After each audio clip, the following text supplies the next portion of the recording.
সন্ন্যাসী বিদ্রোহ আমাদের বাংলার ইতিহাসের এমন একটা প্রেক্ষাপট, যে প্রেক্ষাপট থেকে স্বয়ং বঙ্কিমচন্দ্র চট্টোপাধ্যায় কিন্তু তার আনন্দ মঠ রচনা করেছিলেন, এবং আনন্দ মঠ থেকেই আমরা পেয়েছিলাম বন্দে মাতরম। বন্দে মাতরম এবং বন্দে মাতরম যে স্লোগান বা যে বক্তব্য বা আমাদের যে স্তোত্র, আমাদের আমাদের যে জাতীয় স্তোত্র, আমাদের জাতীয় সঙ্গীত জনগণ মন অধিনায়ক, আর জাতীয় স্তোত্র হচ্ছে বন্দে মাতরম। দুটোই আমাদের বাঙালিদের সৃষ্টি।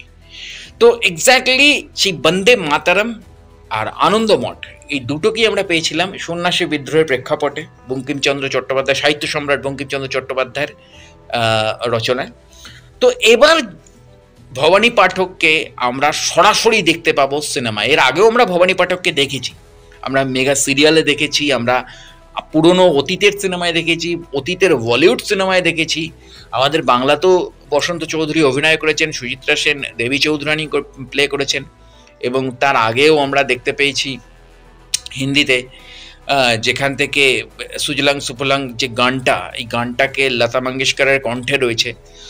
কিন্তু এবারের গল্প 2025-এ দাঁড়িয়ে এই হাইটেক টেকনোলজিতে যখন আমরা ভবানী পাঠক আর দেবী চৌধুরানীকে দেখব, তখন কিন্তু একটা আলাদা লেভেলের হবে। কারণ এই ভবানী পাঠক আর দেবী চৌধুরানীকে নিয়ে অলরেডি সাউথ ইন্ডিয়াতে সিনেমা তৈরি করার পরিকল্পনা বহু বছর আগে ঘোষিত হয়ে গেছে, এবং সেটা হয়তো আপকামিং ইয়ার্সগুলোতে রিলিজ হতেই পারে, এবং তারা দুর্ধর্ষভাবে প্রেজেন্ট দেবে, এটা হয়তো আমরা আশা করতেই পারি। কিন্তু আমাদের বাঙালির ভবানী পাঠক, বাঙালির কালী সাধক ভবানী পাঠক, এবং এই পশ্চিমবঙ্গে আজও প্রচুর কালী মন্দির আছে যা ভবানী পাঠক এবং দেবী চৌধুরানীর তৈরি।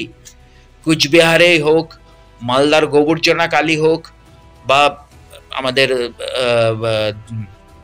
আমাদের সাউথ 24 পরগনাতে ময়দা কালী হোক, প্রত্যেকটা ভবানী পাঠক আর দেবী চৌধুরানীর সৃষ্টি করা কালী মন্দির। কারণ এই কালী মন্দিরে কালী সাধনার আড়ালে বিপ্লবীরা আশ্রয় নিত সন্ন্যাসীর ছদ্মবেশে, এবং যাতে ব্রিটিশরা কোনোভাবে ধরতে না পারে।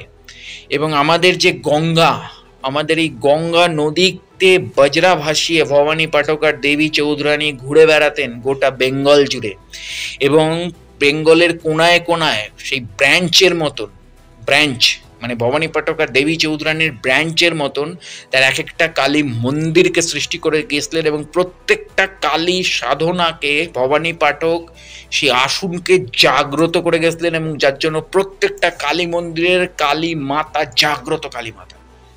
তাই ভবানী পাঠক একাধারে একটা বিরাট বড় কালী সাধক ছিলেন, সিদ্ধ পুরুষ ছিলেন, এবং তার সাথে সাথে তিনি এত বড় ওয়ারিয়ার ছিলেন, যোদ্ধা ছিলেন। এবং দেবী চৌধুরানীকে তিনি জন্ম দিয়েছিলেন, এবং শুধু দেবী চৌধুরানীকে নয়, এত বড় একটা টিমকে তিনি জন্ম দিয়েছিলেন, এবং এত বড় একটা বাহিনীকে তিনি জন্ম দিয়েছিলেন যারা ব্রিটিশদের ঘুম ছুটিয়ে দিয়েছিল। তো এক্স্যাক্টলি সেই কাহিনী এবার আমরা দেখব, এবং স্বয়ং বুম্বাদা এবং শ্রাবন্তীর কামব্যাক, অবশ্যই শ্রাবন্তী চট্টোপাধ্যায়ের কামব্যাক। কারণ শ্রাবন্তী চট্টোপাধ্যায় তার ব্যক্তিগত জীবনের প্রচুর পলিটিক্যাল ভুল করে টোরে ঘেটে গিয়ে এইবারে একটা কামব্যাক করতে আসছেন। আর বুম্বাদা তো তিনি বরাবর ইতিহাস তৈরি করেছেন, আবারও ইতিহাস তৈরি করবেন। সেই যতই যে কেউ যাই খুশি বলে দিক না কেন, কারণ বুম্বাদা 30 বছর প্রায় একা ঘাড়ে ইন্ডাস্ট্রিকে টেনেছেন। সেই 30 বছর বর্তমানের কোনো সুপারস্টার, কোনো মেগাস্টার আসেনি, আর সেই সময়টা ছিল বাংলা ছবির মাতসন্যায়।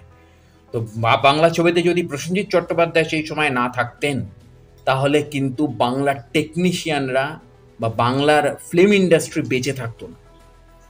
এবং অবশ্যই প্রসেনজিৎ চট্টোপাধ্যায়কে সঙ্গত দিয়েছিলেন তাপস পাল, এবং সঙ্গত দিয়েছিলেন চিরঞ্জিত চক্রবর্তী।